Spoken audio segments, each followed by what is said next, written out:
আজকের ভিডিওতে আমরা দেখব কিভাবে আপনারা বিকাশ অ্যাপসের মাধ্যমে পল্লী বিদ্যুতের বিল পরিশোধ করতে পারেন। তাহলে চলুন সম্পূর্ণ প্রসেসটি দেখে নেওয়া যাক।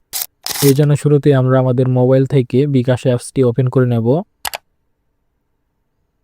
বিকাশ অ্যাপসটি ওপেন করার পর এখানে আপনারা দেখতে পাচ্ছেন পে বিল নামের একটি অপশন রয়েছে, আমরা এখানে ক্লিক করব।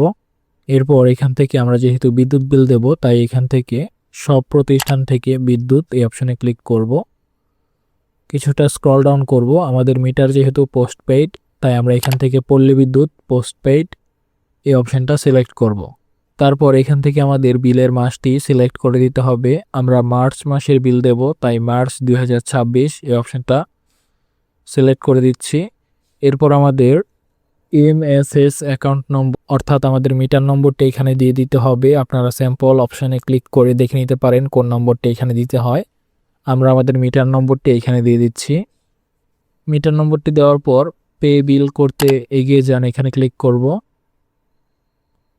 এখানে আমরা আমাদের বিলের পরিমাণটি দেখতে পাচ্ছি।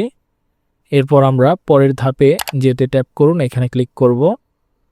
এখান থেকে আমরা আমাদের বিকাশের পিন নম্বরটি দিয়ে দেব। পিন কনফার্ম করুন এই অপশানে ক্লিক করব।